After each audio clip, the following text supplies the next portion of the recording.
3 minuto na makalipas ang alas 4 na umaga. DZRH, magandang umaga Pilipinas! Sa DZRH Radio, DZRH TV at DZRH Online. Kasama si Kuya Angelo Palmones. Magandang umaga Pilipinas!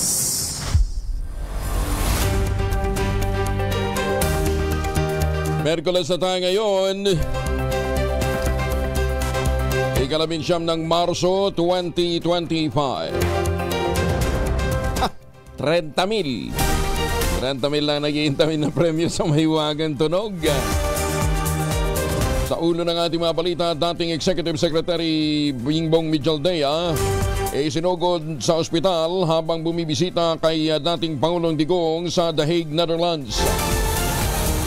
Retired Supreme Court Justice Carpio may hamon sa Pangulong BBM. Sibakin na daw si Solgen Guevara. Sagot naman ng Solgen, ipaubaya kay Pangulong BBM kung sisibakin ba siya sa pwesto. Baka lang ho nakakalimutan ho ni Justice Carpio na ang Solgen po ay hindi lamang abogado ho ng Pangulo. Siya din po ay Tribune of the People. Attorney Roque, inakusahan ng Kamara na tumataka sa ginagawang krimen sa hirit na asylum sa Netherlands. Dahil naman sa nasirang escalator, General Manager ng MRT3 sinibak ni Secretary Vince Dizon. Pulis na kinasuhan sa pagbanat kay Pangulong BBM at PNP isinalang sa neuropsychiatric examination. Boganteng South Korea ni binunyag na nagbayad daw siya ng 6 na milyong piso sa ilang opisyal ng Bureau of Immigration para makatakas. Kaya lang yung sinasabi niyang Paul hindi naman yata taga Bureau of Immigration.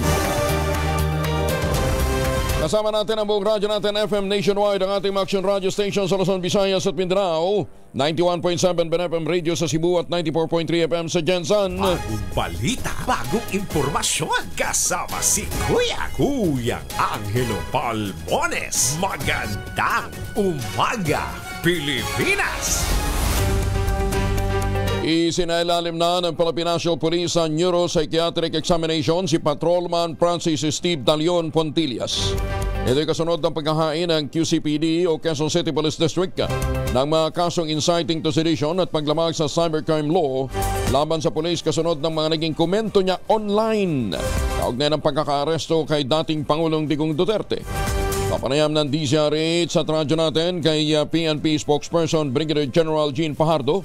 Noong Pebrero pa inatasan siya ilalim sa naturang test si Patrolman Pontanillas pero bigo itong sumipot dahilan para patawan siya ng pagiging awol o absent without official leave status.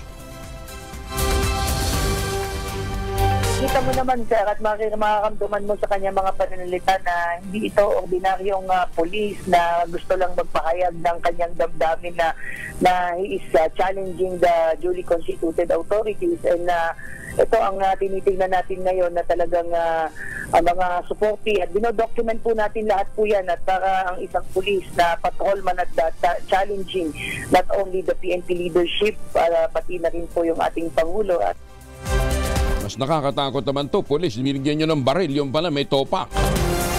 Ako. Dapat talaga laliman ho ang recruitment ho ng mga miyembro ng pambansang pulisya at iba pang mga armadong grupo o mga grupo o mga law enforcers natin na pinag-iingat ho ng baril. Paano nakalusot yun? Kasi walang neuropsychiatric examination. Yung mga civilian, pagka kukuha ho ng baril, ang higpit-higpit po ng ng neuro. Inamin naman ng puganteng South Korea na nagbayad daw siya ng 6 na milyong piso sa ilang opisyal ng Bureau of Immigration upang siya'y makatakas. Sa Senate hearing, sinabi ni Ik Kyung Na, isang opisyal ng BI na may pangalang Paul at isang pulis na may pangalang Raul ang kanyang binayaran upang takasan ang mga tauhan ng Bureau of Immigration. Kwento nito, ang tinutukoy niyang Paul ay meron na niyang mataas na posisyon sa tanggapan ng Bureau of Immigration sa Intramuros. Samantala, bukod sa dalawa, nagbayad din umano siya ng 8 million sa isang Korean accomplice na may pangalang Kim Song Hwan na nangakong maglalagak ng piyansa para sa kanya, ngunit nabigo ito na siya ay palayain. Samantala, una nang sinabi ni Immigration Commissioner Joel Anthony Biado, sinibak na nila ang 2 PI personnel na nahuli sa CCTV footage na tumulong sa pagpapatakas kay Na noong March 4. Habang wala niyang impormasyon hinggil sa sinasabing opisyal na may pangalang Paul na sinasabi ng naturang Koreano. Mahal ng budol na yun 6 million at saka 8 million.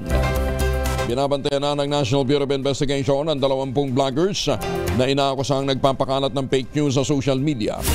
Ayon kay NBI Director Jaime Santiago, meron na silang listahan ng mga vlogger at hindi ito bababa sa 20. Dalawa niya sa mga ito ay meron ng arrest warrant. Ang isa naman ay nakabase sa Amerika. May hawak na rin na niyang kopya ang NBI ng mga posts ng mga vlogger na ito online. Iginit na Santiago na pasok sa kasong cyber libel at inciting to sedition dahil sa lumagpas na ang mga ito sa freedom of speech and expression. Nagbabala naman si Davao City Representative Paulo Pulong Duterte sa publiko laban sa isang peking Viber account na ginagamit ng ang kanyang personal na numero nang walang pahintulot. Iginit na mababatas, hindi siya ang gumawa ng naturang account at posibleng ginagamit ito upang manloko at magpakilala bilang siya. Kasunod dito, inimok din ni Congressman Pulong ang publiko na maging mapanuri at huwag makikipag-ugnayan sa peking account na iniimbestigahan na rin ngayon. Isang hiwalay na post sa kanyang opisyal na Facebook page. Nagpasalamat naman si Congressman Duterte sa patuloy na suporta para sa kanyang ama na si dating Pangulong Digong Duterte. Pero alam ho ninyo, hindi talaga imposible kasi ang lupit ngayon itong mga lintik na mga scammer. Sabi ko nga ho sa inyo iingat ho kayo. Kasi meron pala silang device ngayon na po pwedeng makakuha ng mga impormasyon ilang metro ang layo sa iyo. Ngayon, ang gagawin pala na lang mga ito, randomly, nag-iikot sila tapos kukuha ng sino yung masasagap. Tapos pagka nakakuha sila ng data, ito, magandang dalihin to ha. Oo, biglang dadalihin ang mga ATM account mo at mga credit card. Naku, patay ka. Magandang umaga, Pilipinas! Tapos meron palang ngayon ko lang nalaman, yung Shopee pala pwede palang mag-transfer ka ng pera doon. Ang lupit ha? Pwede pala. Ngayon ko lang nga nalaman kung hindi pa ako nadali ng malintek ng mga scammer na ito Di ba? Sabi ko nga doon sa credit card company, sabi ko, teka muna, check niyo yung record. If ever since nag-transact ako sa Shopee. Hindi ho biro ang halaga ha. Ang laki ho ng mga halagang ginagamit itong mga walang yan to. Tapos mapiperwisyo ka kasi kailangan mong kailangan mong ipablock lahat ho ng mga account. Di ba? And it took us 7 days more than a week para ma-settle ho yung problema. Ganyan ho kalupit ito pong mga scammer ngayon. Nag-alok naman ng 100,000 pisong pabuya si Aklan 2nd District Representative Teodorico Haresco para sa makapagbibigay ng impormasyon upang matukoy ang suspect na nasa likod ng panggagahas at pagpatay sa 23 anyos na turistang dayuhan. Una nang inahayag ng Police Regional Office 6 na meron ng 2 persons of interest na hawak ngayon ng pulisya habang patuloy na inimbestigahan kung may ikatlo pang suspect. Ang kay Haresco, layo ng kanyang pabuya, mapabilis ang pag-aresto sa mga suspect, lalo't malaking dagok sa turismo ang nangyaring panggagahasa sa Boracay at sa buong bansa. At hindi dapat mapalagpas ang nangyari sa Slovak tourist na si Micaela Mikopa. Adik ho ang may kagagawan dyan. Adik. Doon ho sa mga kumukonsitit, nagpuprotekta pa ho sa mga adik. Isipin nyo ho yan. Sinibyak na ng Department of Transportation bilang General Manager ng MRT3 si Oscar Bongon. Sa panayam ng 2x2 Sinabi ni Transportation Secretary Vince Dizon na ito ay kaugnay ng nasirang escalator sa Top Avenue Station kung saan napaulat na 10 katao ang nasugatan. Parang kay Secretary Dizon, hindi katangkap-tangkap na umabot ng halos 4 na araw bago na isaayos ang nasirang escalator. Inirekomenda ng kalihim sa Office of the President ang ilang pangalan na maaaring pumalit na kay Bongon sa naturang posisyon. Hindi ako masaya dun sa nangyaring yon. Meron pa daw po kasing parang analysis na ginagawa. Ang sabi ko naman, hindi na kailangan ng analysis. Ang kailangan doon, ayusin kagad. Ora-orada. Kasi ang hirap katuning paano yung mga kababayan natin na may kapansanan. Paano sila aakyat na pagkababa nila ng MRT o paano sila bababa kung sasakay sila ng MRT? Ay nako, sana ho, ganyan ho lahat ang miyembro ng gabinete.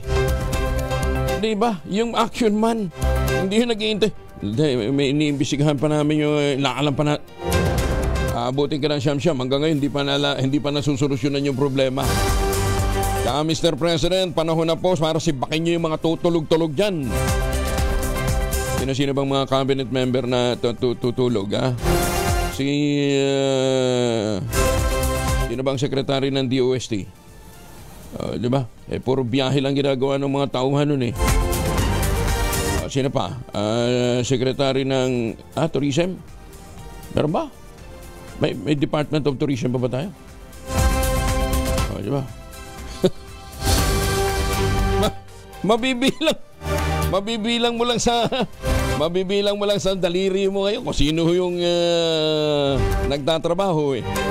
Pag alam balita, hindi ko nagtatrabaho yun. Silent worker daw sila. Silent worker.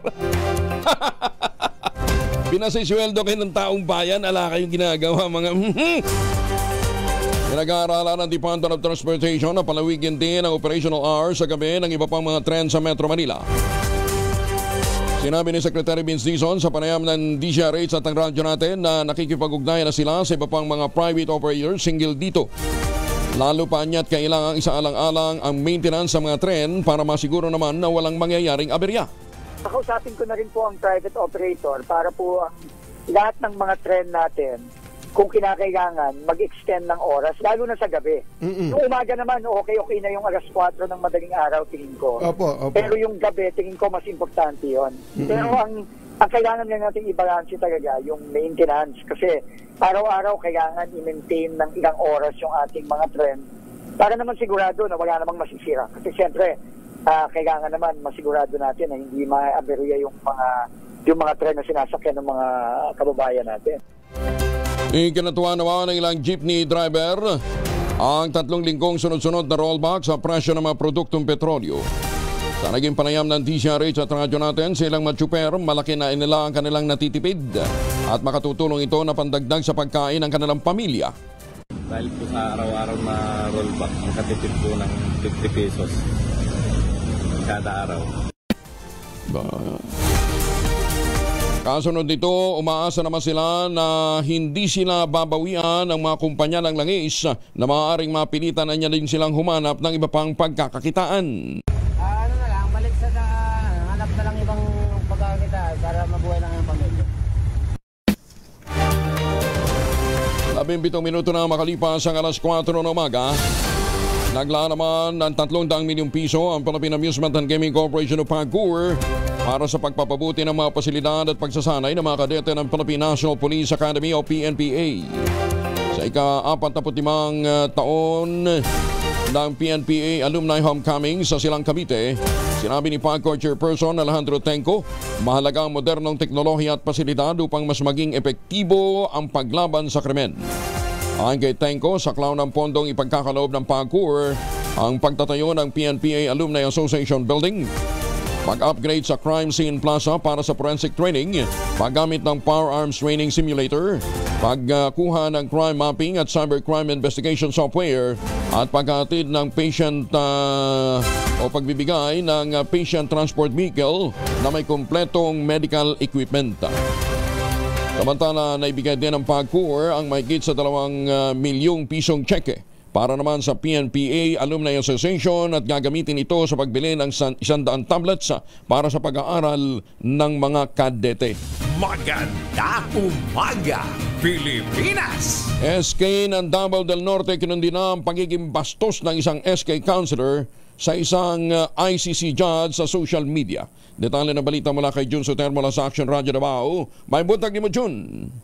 Mayong buntag usab Kuyang Angel, naglabas ng opisyal na pahayag ang Sangguniang Kabataan ng Barangay Tibalog sa Tutumas, Davao del Norte noong Marso 15, 2025 bilang pagkundina sa masamang ugali na ipinakita ng isa nilang ski counselors sa social media. Una ng pinuna ng mga netizens ang ginawa ng opisyal matapos marami nag-share sa kanyang post na larawan ni ICC Presiding Judge Lulia Mutok na may caption na parang kamukha ng isang stepmom na makikita sa isang porn website ang nasabing judge. Dahil dito, palalakasin pa ng SK Tibalog ang kanilang guidelines sa responsabling paggamit ng social media, gayon din sa issue ng gender sensitivity. Dagdag pa rito, bilang mga kinatawan ng kabataan, obligasyon ng SK officials na ipalaganap ang ligtas at magalang na kapaligiran online man o offline. Samantala, hindi pa malinaw kung ano ang ipapataw na parusa sa nasabing SK official kung mayroon man. Ito si Jun Soter para sa DZRH.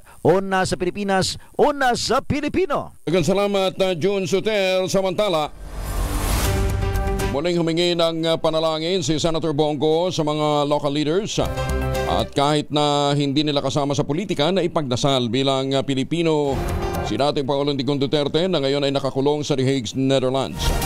Sa kanyang pagdalo kagabi bilang speaker at guest of honor ng National Convention ng mga board members ng bansa. Sinabi ni Senator Go na life must go on, kaya sa kabila ng pagsubok na pinagdadaanan ng Tatay Digong, sinunod niya ang payo nito na ituloy lamang ang trabaho at serbisyo para sa mga Pilipino. Serbisyo ka lang, huwag mong pamayaan yung mga mahirap nating kababayan. Kung nakikita lang niya ngayon kung gaano yung suporta, kadami yung suporta sa kanya, ay lalakas po ang kanyang loob. He is okay naman po. Nakausap siya ng abogado. Attorney Miguel Lea kahapon. He is okay naman po. He is in high spirits at pinaparating niya po sa inyo ang kanyang pagmamahal. Tututungan ko po ang bilang para sa Pilipinas.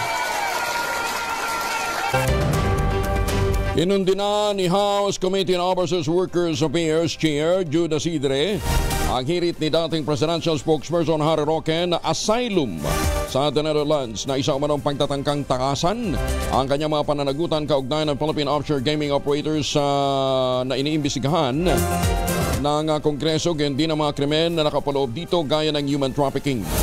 Ayon kay Asidre, House Assistant Majority Leader, ang hakbang ni Roque ay isang karuwagan para takasan ang kanyang ginawang krimen. Ginawa naman ni Roque ang hakbang 5 buwan matapos siyang ireklamo ng human trafficking kasama ang 2 iba pa sa Department of Justice. Ayon sa reklamo, ginamit umano ni Roque ang kanyang posisyon at impluwensya upang protektahan at mabigyan ng pagkakataon ng mga sindikatong kriminal na nagpapatakbo ng offshore gaming hubs sa nasangkot sa krimen gaya ng human trafficking, cyber fraud at money laundering.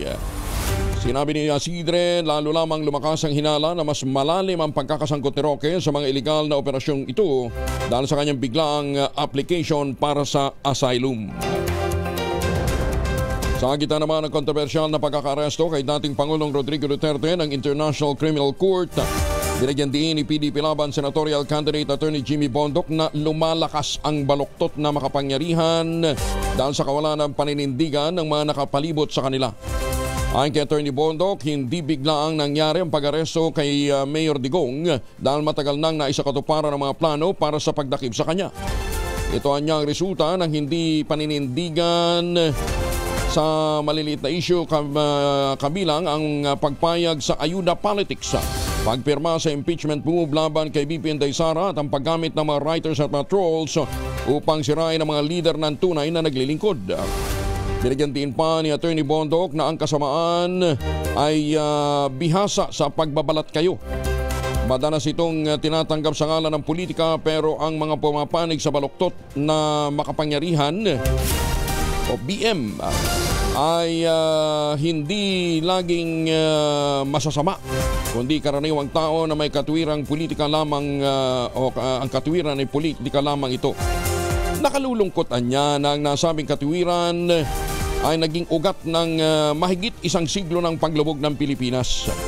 Bagamat tapos na ang termino ni Mayor Digong, sinabi ni Atty. Bondoc na ang kanyang presensya sa politika at paminsan-minsang pagpapaalala laban sa korupsyon ang pinangahawakan ng mga Pilipino upang magtimpi, maghintay ng tamang panahon at magkaroon ng ilaw ng pag-asa kahit na bahagya. Isinunggod naman sa ospital sa The Hague, Netherlands si dating Executive Secretary Salvador Medialdea. Ibinahagi ito ni Senator Robin Padilla matapos na maglabas ng larawan sa kanyang Facebook page kung saan makikitang naka-wheelchair ang dating Executive Secretary. Hindi pa malinaw ang dahilan ng pagkaka-ospital ni Medialdea, ngunit humingi ng panalangin si Binoy para sa recovery nito na kasalukuyang tumatayong lead counsel ng dating Pangulong Duterte sa ICC.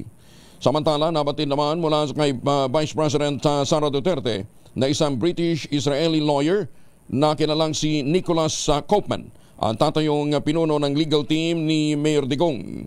Habang napaulat din na patungo naman sina Attorney Silvestre Bello III at Raul Ambino upang sumama sa legal team ng dating Pangulo sa kanyang kasong Crimes Against Humanity sa ICC. Magandang umaga, Pilipinas! 30,000. O, dito na tayo sa mas masaya. 30,000 ang nag-iintay na premyo sa Mahiwagang Tunog. Mahiwagang Tunog!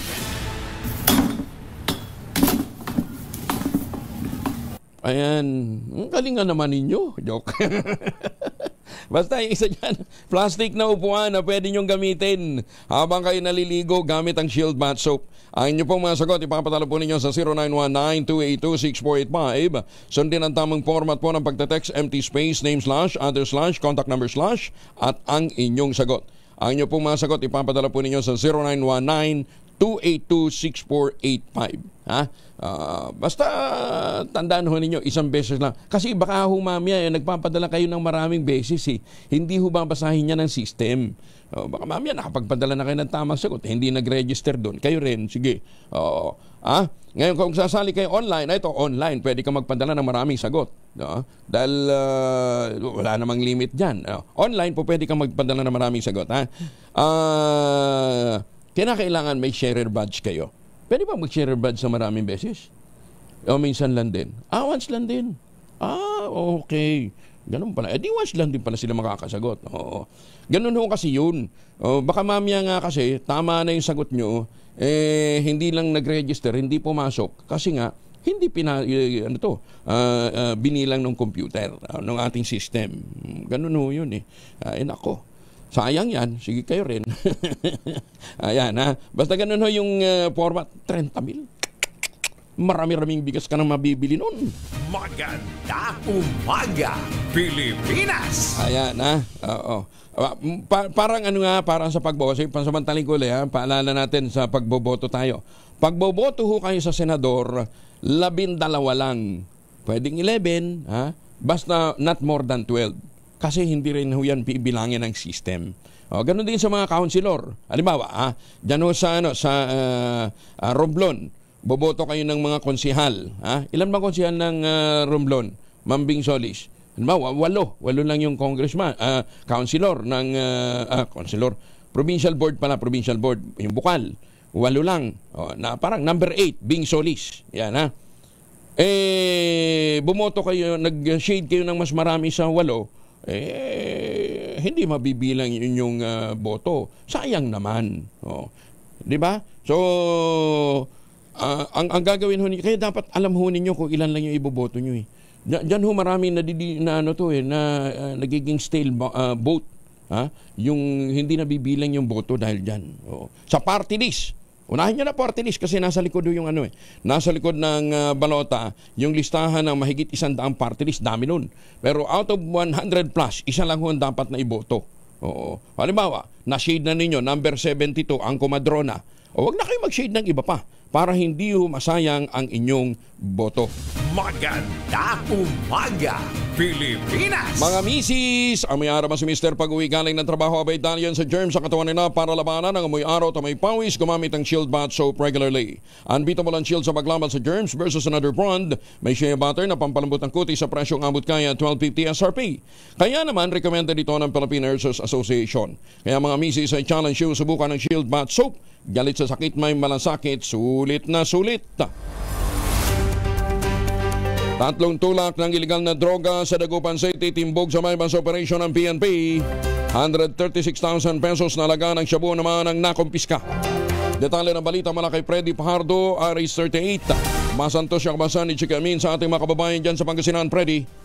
Masantos siya kabasan, Kuyang Angel. Nasa custodial facility ng Dagupan City Police Station ang mga suspect na sila alias Ronnie, 37 anyos, ex-OFW, alias Picoy, 38 anyos, tricycle driver, kapwa residente ng Dagupan City, at si alias Tony, 38 anyos, na residente ng Poblasyon Lingayen. Sa ulat ni Dagupan City Chief of Police Lieutenant Colonel Brindon Palisok, ang operasyon ay pinangunahan ng Provincial Drug Enforcement Unit kasama ang Provincial Intelligence Unit ng Pangasinan PPO, PDIG SOU-1, RDEU Pro 1 at Dagupan City Police, kung saan isa sa kanilang nagkunyaring buyer gamit ang marked money. Nakabili sa mga suspect ng dalawang malalaking plastic sachet ng hinihinalang shabu na may timbang na humigit kumulang 20 gramo at may strike price na 136,000 pesos. Na magkapalit na ng marked money at illegal na droga, agad silang inaresto at nakumpiska sa kanilang marked money. Kasong paglabag sa Republic Act 9165 o the Comprehensive Dangerous Drug Act of 2002 ang kinakaharap na kaso ng mga suspect. Ito si Freddy Pajardo, RS38, nag-uulat para sa DCRH, una sa Pilipinas, una sa Pilipinas. Maraming salamat, Freddy. Tinawag naman ni Bacolod City Mayor Albi Benitez na pawang propaganda lamang ang maulat naman ay kasong kriminal at administratibong sinampa laban sa kanya at sa ilan pang mga opisyal ng lungsod ng Bacolod. Ayon kay Mayor Benitez, wala siyang ideya tungkol sa nasabing reklamo kaugnay ng umano'y land purchase deal ng Bacolod at may tuturing lamang itong election propaganda. Paliwanag pa ni Mayor Albi, ang lupang binili ng lungsod ay bahagi ng land banking at para sa housing program at iba't ibang mga developmental projects ng Bacolod. Tiniyak pa ni Mayor Albi Benitez na lahat ng kanyang mga nasasakupan, lahat ng kanyang mga nasasakupang opisyal ay nakasunod sa lahat ng mga prosesong kinakailangan sa ilalim ng batas at ang mga binili ng lungsod ay nakasisiguro siyang papasa sa anumang legal na investigasyon. Ang lupit din ho talaga ng mga fake news ngayon. Inulugsan naman ni House Assistant Majority Leader si Alonto Adjong ng Lanao del Sur ang peking petisyon na natanggap umano ng Korte Suprema na nananawagan ng pagbibitiw ng Pangulong Ferdinand Bongbong Marcos Jr. na isa umanong dispiradong hakbang upang dinlangin ng publiko na at pahinayan ng gobyerno. Pinuri naman ni Adjong ang Korte Suprema na agad na pinabulaanan ang pineking dokumento at nagpahayag ng suporta sa pagpapanagot sa mga gumawa nito. Pinasinungalingan ng Korte Suprema nitong Lunes sa may natanggap silang petisyon at itinanggi ang presensya ng dokumento na may paksang Supreme Court receives petition on 16 million signatures calling President Marcos sa resignation. Itinanggi rin ang kataas-taasang hukuman na merong isang nakatakdang anbangsasyon patungkol sa usapin, iginit na peke ang naturang impormasyon. Natukoy ng Korte Suprema na mula ang dokumento sa isang Facebook account na nagangalang Chus Libungan at isang Bernard Flores Maicon. Nangako naman ng Korte Suprema na papatawan ng parusa ang mga responsable sa pagpapakalat ng maling impormasyon kasabay ng pagkikayat sa publiko. Paniwalaan lamang ang mga opisyal na pahayag mula sa Korte Suprema. Ay, susme. Kaya ingat ho tayo sa mga peking impormasyon. 32 na makalipas ang alas 4 ng umaga. Mga mamis po, pwede ho tayong mag-laundry day today, ha? Kunot o ka ba kapag makapit, madikit at malupit ang mancha? All you need is Pride. Ba't papahirapan ng self? Kung sa Pride, easy out worry-free naman ang laundry. Sa triple stain away formula, tanggal ang matitinding mancha based on test sa chocolate, mud and 7 on cotton. Gawa po ito ng ACS. Ikinatuwa naman ng mga commuter ang pagbubukas ng EDSA Busway Concourse Project na nagkokonekta sa SM North EDSA at EDSA Busway North Avenue Station. Ito ay sa pamamagitan ng pagtutulungan ng Department of Transportation at ng SM Prime Holdings. Layo ng bagong istasyon na mapabuti at mapabilis ang biyahe ng bawat commuter upang makapaglaan ng mas maraming oras kasama ang kanilang pamilya at mga mahal sa buhay. Una nang sinabi ng Department of Transportation, itong magsisilbing pamantayan para sa disenyo ng lahat ng mga EDSA busway stations sa Kalakhang, Maynila. Magandang umaga, Pilipinas! Puwersa ng komunistang teroristang grupo sa Cordillera Region, mahigit na lamang sa 50 miyembro. Yan po ang babalita sa atin ni Romy Gonzalez sa RH41 na imbag na bigat, Romy. Hindi nagaanong banta ang insurhensya sa Cordillera Region kung kaya't sa kabuuan ay may tuturing na matiwasay at tahimik ang rehiyon. Batay sa record ng Police Regional Office Cordillera Administrative Region, meron na lamang mahigit sa 50 miyembro ng komunistang teroristang grupo na nag-ooperate sa Cordillera sa ilalim na Ilocos Cordillera Regional Committee ng CPP-NPA. Ayon kay Police Colonel Damian Olsim ng Cordillera PNP, nakafocus ngayon ang pwersa ng gobyerno sa pagtugis sa nalalabing kasapi ng teroristang grupo na kumikilos sa lalawigan ng Kalinga, Abra at Apayao. Anya, ang mga battalions ng 5th at 7th Infantry Division ng Philippine Army ay nakadeploy pa rin sa mga naturang lalawigan at nakasuporta naman ang Mobile Forces ng Cordillera PNP para tugisin ang mga humihinang pwersa ng Communist Terrorist Group. Tinututukan rin nila ang mga white areas na katuwang ang ibang law enforcement agencies para bantayan ang mapanlinglang na pag-recruit ng communist terrorist groups sa mga kabataang estudyante na nag-aaral sa mga universidad sa Baguio City at Benguet para maiiwas sila sa maling adhikain. Ito si RH41 Romy Gonzalez para sa DZRH. Una sa Pilipinas, una sa Pilipino. Maraming salamat, Romy Jose Aguina. At sa lahat po ng mga may lakad ngayong araw na ito, huwag kalimutan magbaon ng proteksyon laban po sa mikrobyo. May dalawang formulation ng family alcohol na pwede nating pagpilian. Yung family 70% isopropyl alcohol, especially prepared for clinics, hospital, pharmacies, laboratories, pero okay na okay din po sa mga households. Very effective yan sa disinfection at sterilization. Ganyan ang bagsik ng family, 70% isopropyl alcohol. Maghapon man natin gamitin, no problem. Hindi po manunuyo ang ating mga kamay dahil meron po itong moisturizer.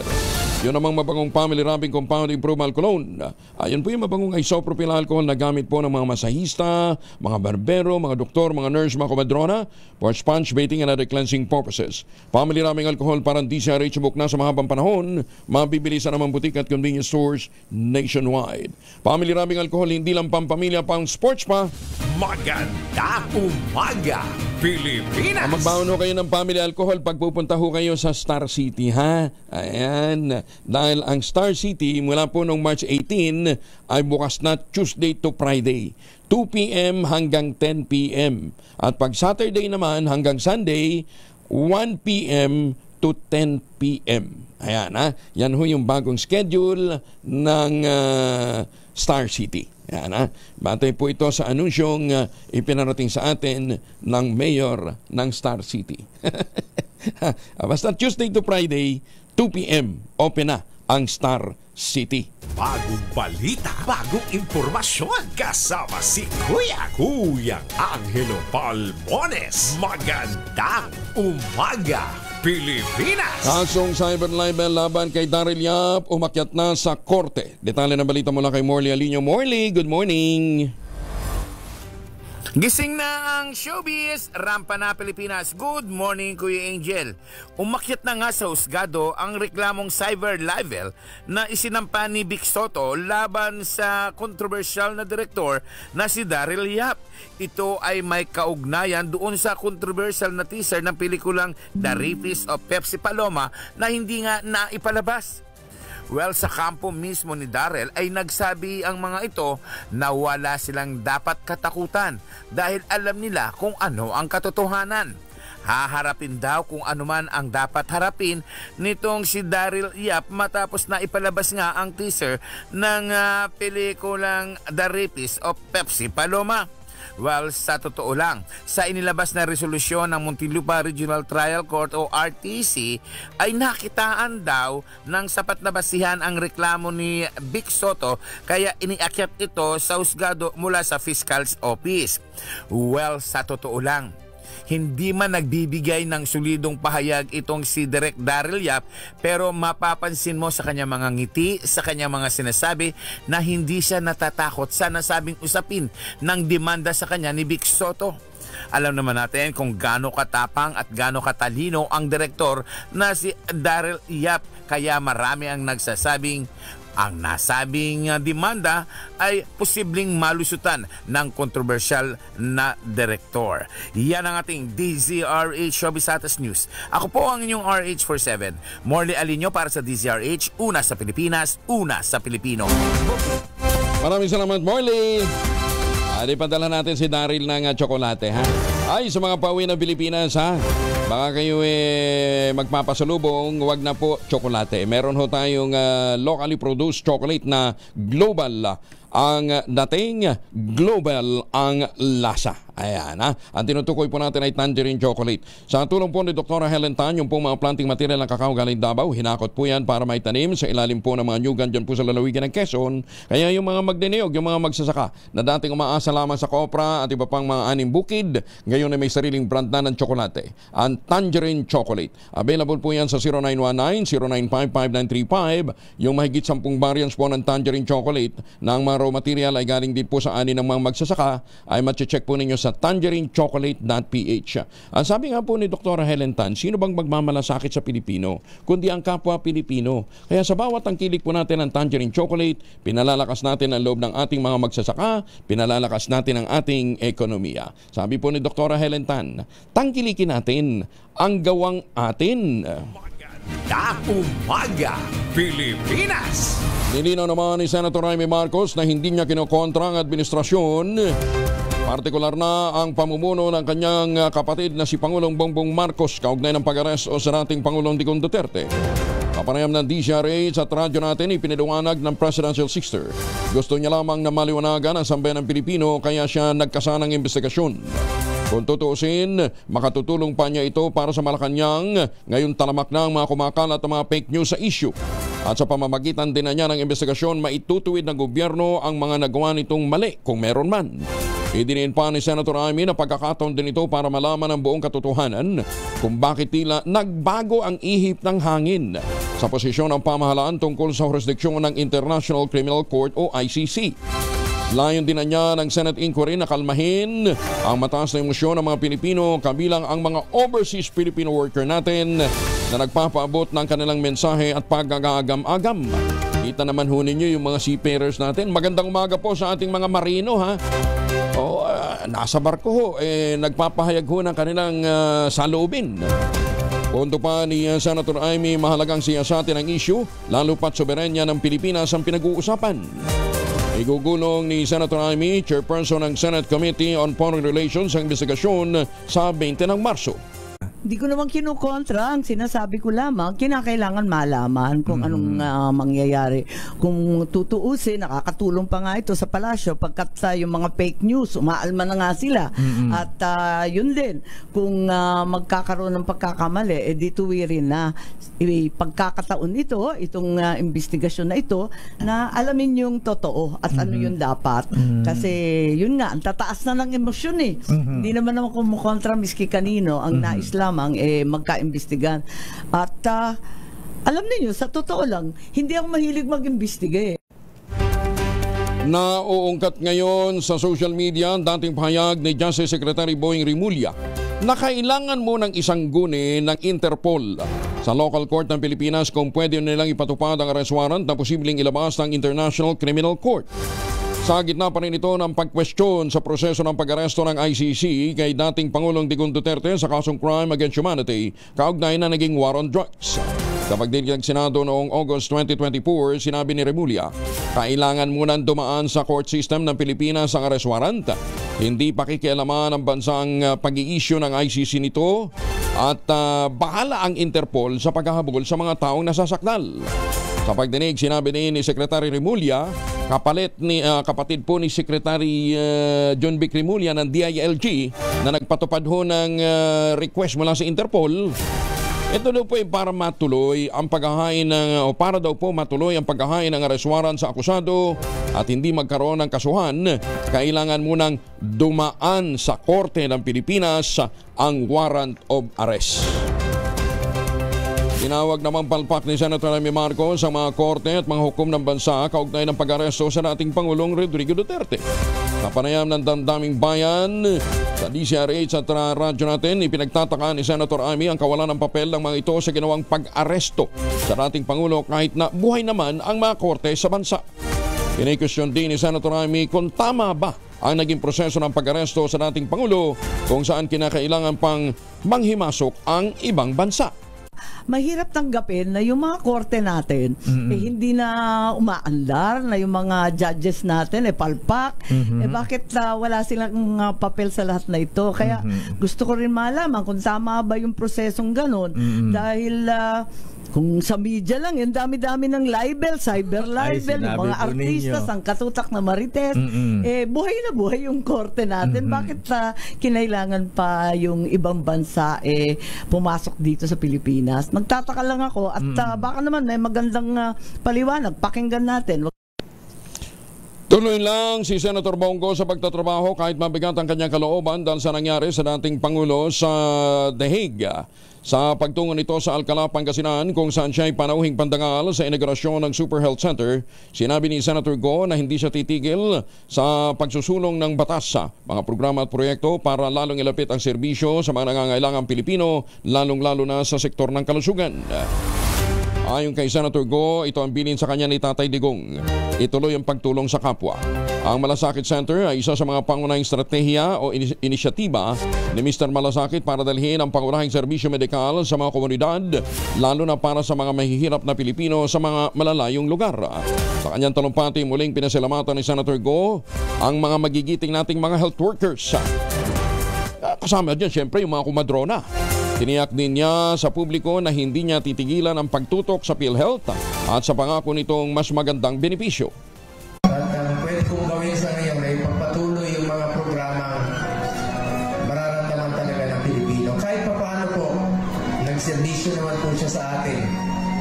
For the past 6 years, ginawa niya po ang lahat para sa ating mga kababayan. Lalong-lalo na po sa kinabukasan ng ating mga anak.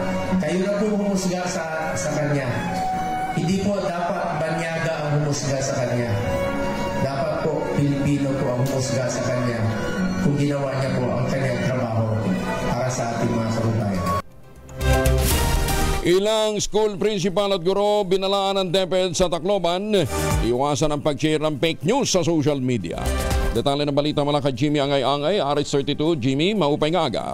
Ilang guro at school principal sa Tacloban binalaan ng Department of Education na mag-share ng mga disinformation na kumakalat ngayon sa social media.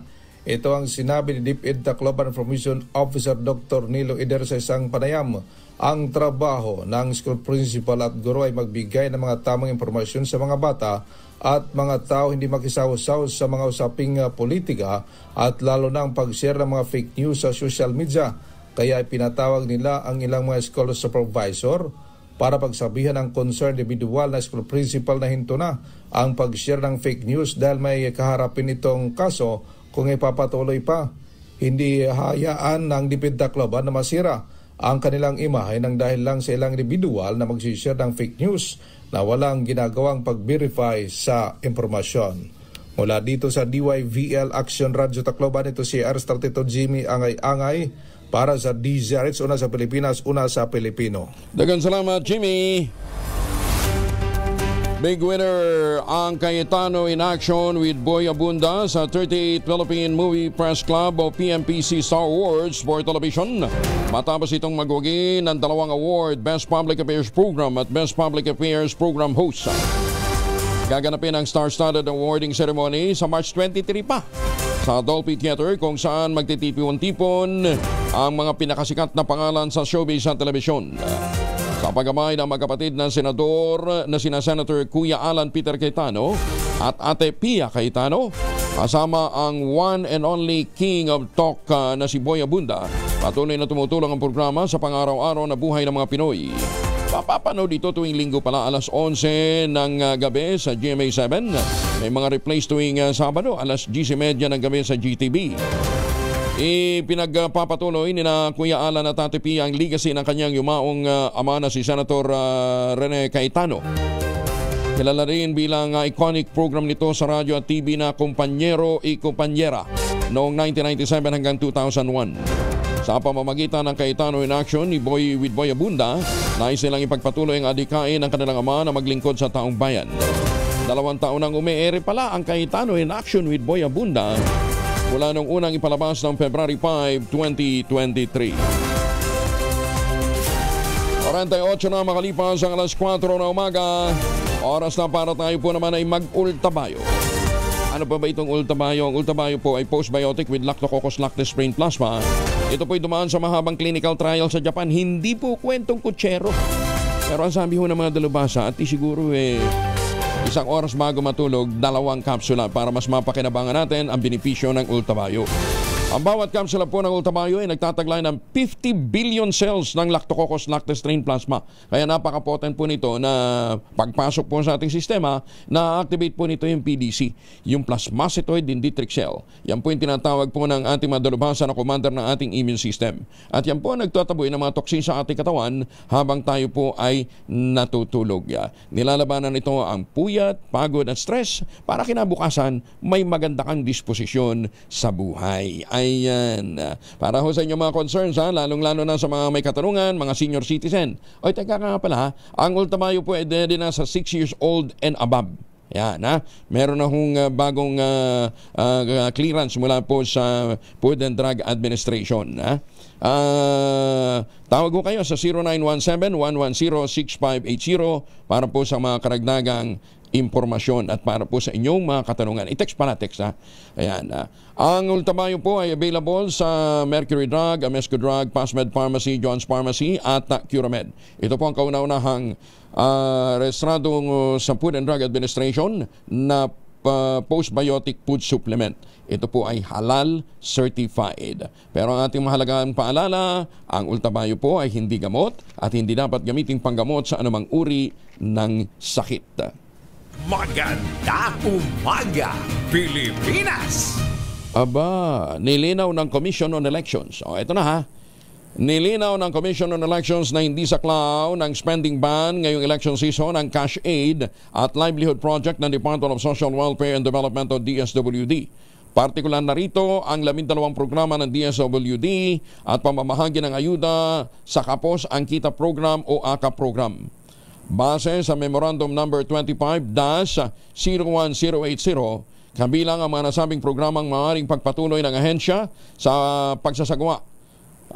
Ito ho yung Sustainable Livelihood Program, Services for Residential and Center-Based Clients, Supplementary Feeding Program, Social Pension for Indigent Senior Citizen, Protective Services for Individual and Families in Especially Difficult Circumstances proper, Recovery and Reintegration Program for Trafficked Person, Assistance for Persons with Disability and Senior Citizen, Lawa Binhi Project o yung Local Adaptation to Water Crest Breaking Insufficiency through Nutritious Harvest for the Impoverished, Kalahi Seeds KKB for Community Driven and Development Projects.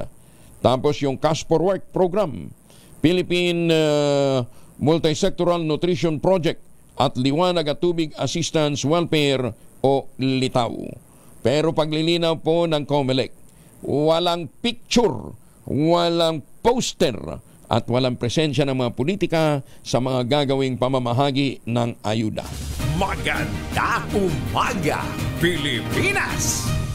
Church leader ng Simbahang Katolika sa Northern Samar nagalit. Binatikos ang paggamit ng Sacred Heart Plaza ng simbahan sa di umano'y pangangampanya ni Congressman Marcoleta at iba pang mga kandidato ng probinsya.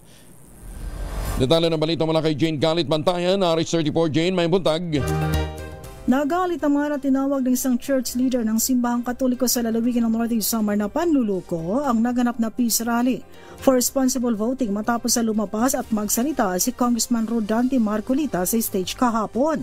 Sa official na Facebook page ni Monsignor Gaspar Balarite, nakalagay na pinayagan ng simbahan na gamitin ang Sacred Heart Plaza na ayon daw sa organizer, isa itong rally for responsible voting. Naggalit ang nasabing church leader at nadismaya na ito pala isang pangangampanya ni Congressman Marcolita kasamang iba pang kandidato sa probinsya. Hindi naman naniniwala ang nasabing church leader na sumingit lang si Marcolita batay sa paliwanag ng nasabing organizer kung saan nakalagay sa malaking screen ang pangalan nito, may snack pa raw at well-funded. Ayon pa sa nasabing church leader, ginamit ng organizer ang lugar na ginaganapan ng misa ng mga Katoliko ng isang tao na di umano'y Iglesia ni Cristo na isa sa bumabatiko sa simbahang Katoliko. Sa kanyang Facebook page, nananawagan pa ang nasabing church leader na huwag ibuto si Marcolita na ayon sa kanya ay manluloko na isa rin daw na gumawa ng batas na ipagbawal ang crucifix o krus sa ospital. Napag-alaman na nagtungo mismo sa lugar ang nasabing pare at sa gitna ng mga tao ay nagsalita upang questionin ang nasabing aktibidad. Ngunit sakto naman na nakaalis na doon sa venue si Congressman Marcolita. Ang nasabing church leader ay anti-Duterte at bukas na nagpapahayag sa kanyang mga pagbabatikos kabilang ang kampanya sa war on drugs na nagresulta sa di umano'y extrajudicial killings.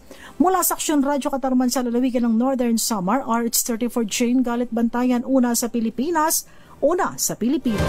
Daghang salamat Jane Galit Bantayan. Nilinaw ni dating presidential spokesperson Harry Roque na hindi bahagi ng legal team ng dating Pangulong Digong Duterte, si Vice President Sara Duterte. Paliwanag ni Roque, nagpalista lamang si BP Inday bilang isa sa mga legal counsel ng kanyang ama upang madalas niya itong madalaw. Pero hindi niya pinayagan o pinapayagan sa saligang batas na mag-practice ng propesyon ang isang vice-presidente.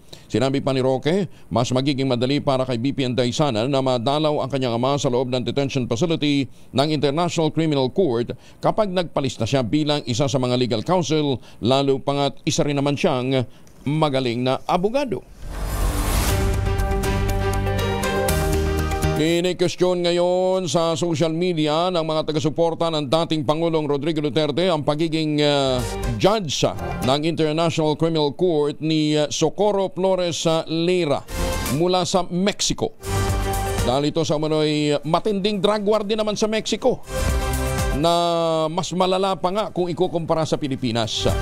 Ayon sa mga netizen, higit na marami ang nasawi sa bansa ni Judge Leira dahil sa drug war, pero bakit nakataon lamang ito sa Pilipinas o kay Mayor Digong? Matatandaan sa ulat ng The Guardian noong 2020, mula 2006 hanggang 2020, umabot ng 300,000 katao ang namatay sa Mexico dahil sa drug-related violence.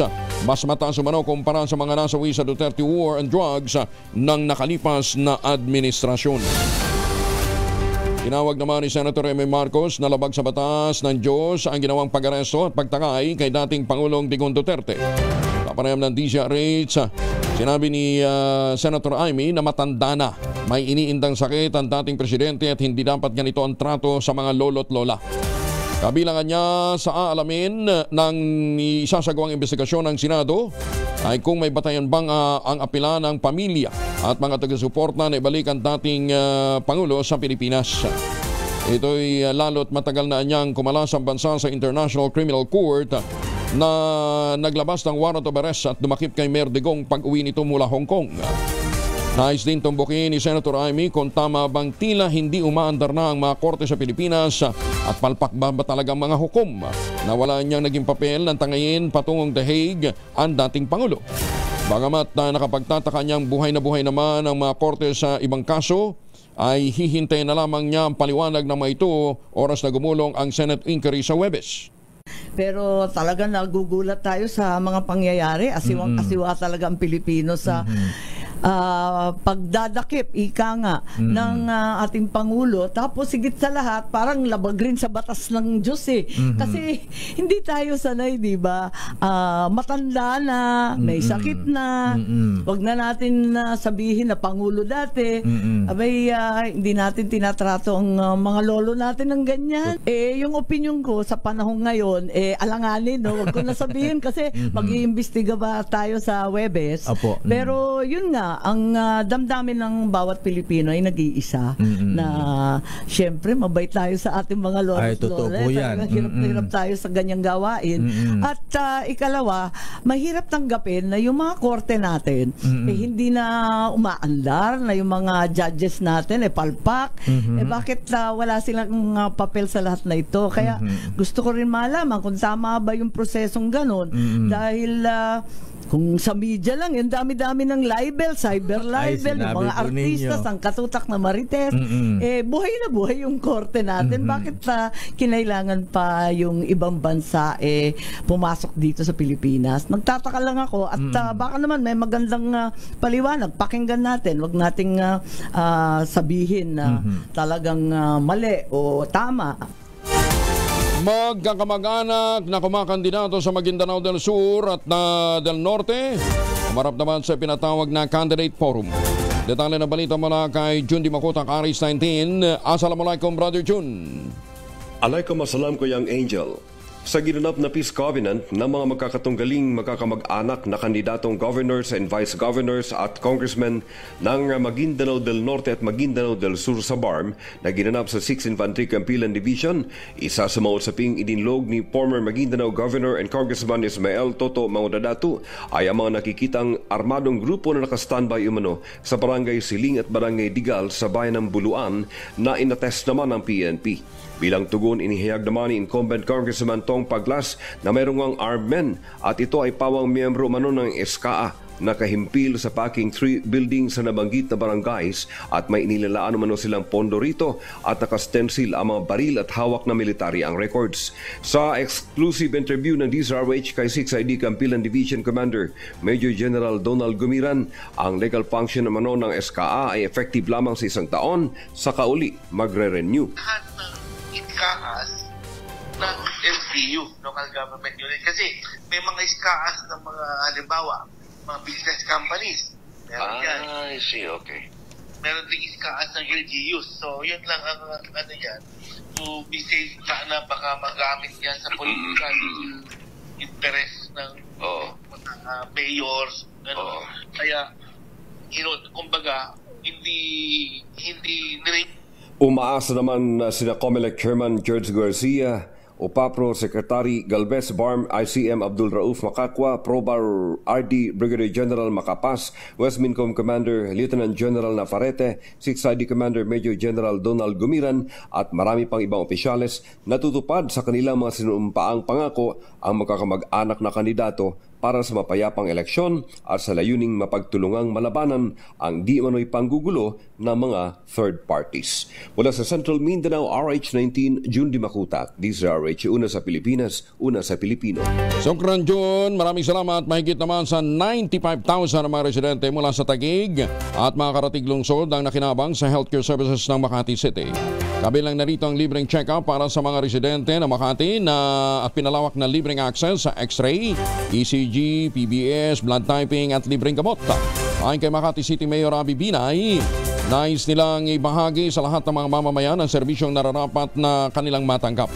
Sa record ng lungsod, mula January 2024 hanggang February 2025, mahigit na sa 16,000 individual mula sa iba't ibang lugar ang nakatanggap ng serbisyong medikal ng Makati. Mahigit naman sa 39,000 na mga non-resident ang naserbisyo ng libreng check-up, 36,000 mahigit ang nagbenepisyo sa emergency medical services at hospital confinement. Umabot naman ng 3,617 ang mga naitalang pasyente.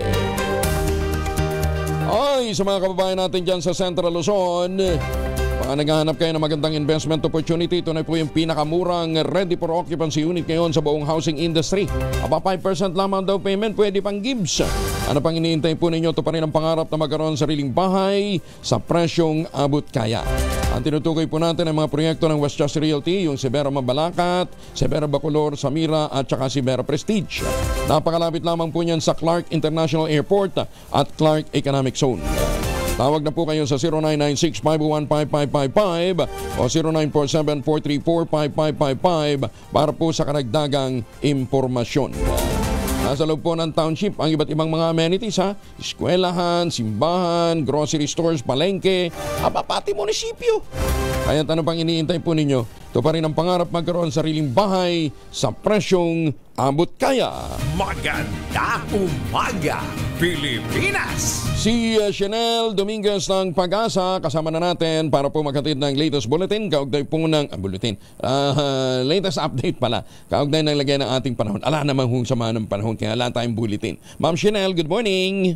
Good morning din po sa inyo at good morning din po sa mga taga-subaybay po natin. Para po sa magiging lagay ng ating panahon, sa ngayon wala pa rin man tayong binabantayan or minomonitor na anumang bagyo or low pressure area sa loob at labas ng ating Philippine Area of Responsibility.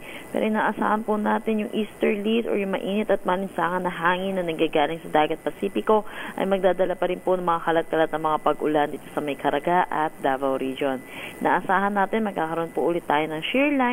Ito po yung salubungan na mainit at malamig na hangin at inaasahan din natin magdadala ito ng mga kalat-kalat na mga pag-ulan dito sa Eastern Visayas, Sorsogon, Masbate, Aklan at Capiz. Yung northeast monsoon pa rin po natin ay patuloy na umiiral dito sa buong Luzon. Inaasahan natin magdadala ito ng maulap na papawirin na may mga pag-ulan dito sa Cagayan Valley, Aurora, Quezon, Apayao at rest of Bicol Region. Samantala, inaasahan natin for Metro Manila and the rest of our country, magiging bahagya hanggang sa maulap ang ating papawirin na may mga isolated light rains or isolated rain showers or mga localized thunderstorm pagdating po sa hapon at sa gabi.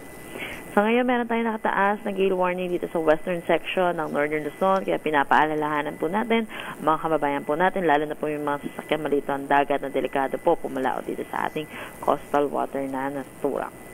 Sa ngayon, yung heat index forecast naman po natin para sa Metro Manila ngayong araw ay 36 to 37 degrees Celsius at inaasahan natin makakapagtalab din tayo ng 42 degrees Celsius dito po sa May Coron, Palawan, pati sa Puerto Princesa City, Palawan at Zamboanga City, Zamboanga del Sur.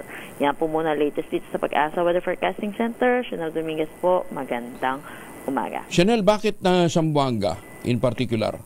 Ito po kasi ito pong lugar po na to particularly na ito hindi po nakakaranas din po masyado po ng mga pag-ulan or meron din pong possible po may mga pag-ulan naman din po sila pagdating sa hapon pero yung tindi po ng init po lalo na po sa tanghali po tsaka sa hapon po yung kanilang nararanasan.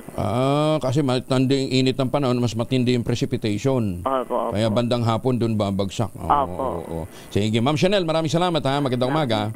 Si Chanel Dominguez mula po sa Pag-asa. Maganda umaga, Pilipinas! Kaya naman po ang lakad natin ngayong araw na ito, magbaon din po ng proteksyon laban po sa mikrobyo. May dalawang formulation ng family alcohol na pwede nating pagpilian, ha? Yung family 70% ay isopropyl alcohol, especially prepared for clinics, hospital, pharmacies, laboratories, pero okay na okay din po yan sa mga households. Very effective sa disinfection at sterilization. Ganyan ang bagsik ng family, 70% ay isopropyl alcohol. Maghapon man natin gamitin, no problem, hindi po manunuyo ang ating mga kamay dahil meron po itong moisturizer. Yun namang mabangong family rubbing compound improved alcohol. Ayun po yung mabangong isopropyl alcohol na gamit po ng mga masahista, mga barbero, mga doktor, mga nurse, mga kumadrona for sponge, bathing, and other cleansing purposes. Family rubbing alcohol para TCRH sabok na sa mahabang panahon. Mabibili sa namang butik at convenience stores nationwide. Family rubbing alcohol hindi lang pampamilya, pang sports pa. Bagong balita, bagong impormasyon. Kasama si Kuya Angelo Palmones. Magandang umaga, Pilipinas! Teka muna ha. Bago natin dakuan pang iba pa nating mga balita. 30,000! 30,000 po ang naghihintay na premyo sa ating mahiwagang tunog. Utang na loob, sagutin nyo na ito ng tama. Baka umabot pa ito ng 100,000. Masakit po sa bulsa. Ito na, habang kayo naliligo, gamit po ang Shield Bath Soap pa.